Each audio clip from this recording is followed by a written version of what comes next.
बिहार में इस बार एनडीए की ऐसी लहर चली जिसके सामने बड़े से बड़ा सियासी धुरंधर टिक नहीं पाया।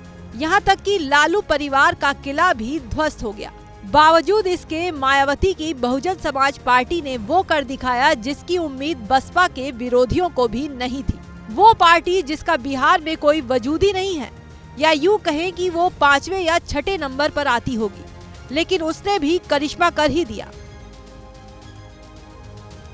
बसपा रामगढ़ विधानसभा सीट से चुनाव जीतने में कामयाब हुई। मायावती के सिपाही सतीश कुमार सिंह यादव ने 30 वोटों से खेल कर दिया।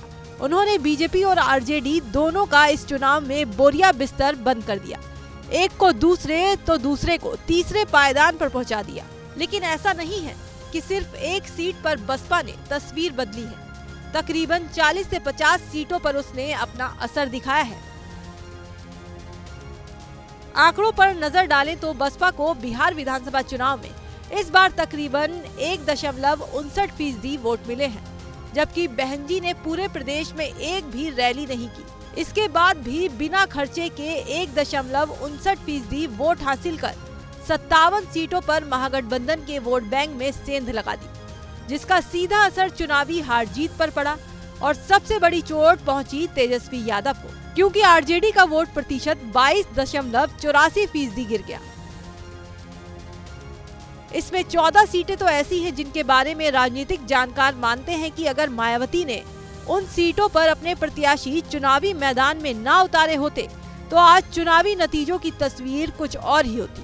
तो मायावती का ये फैसला एनडीए के लिए संजीवनी बूटी तो महागठबंधन के लिए डेंट का काम कर गया। अगर ऐसा ना होता तो महागठबंधन के उम्मीदवारों की जीत निश्चित तौर पर तय थी। मायावती की पार्टी के लिए कहा जाता है कि चुनाव में बसपा ज्यादा शोर नहीं करती और उसका वोटर भी आमतौर पर कम बोलता है, लेकिन वोट पूरा डालता है। यही वजह है कि एनडीए की आंधी में भी बीएसपी के कोर वोटर ने एकजुट होकर मतदान किया और गेंद चली गई मायावती के पाले में। तो कुल मिलाकर देखा जाए तो मायावती का दबदबा आज भी कायम है। अब बिहार में उन्होंने ये कमाल किया तो 2027 में यूपी में क्या जलवा दिखेगा ये तो समझने वाले समझ ही जाएंगे।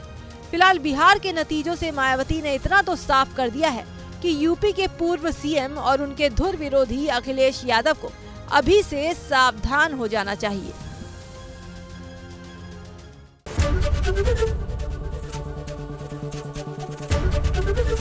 एबीपी गंगा, खबर आपकी, जुबान आपकी।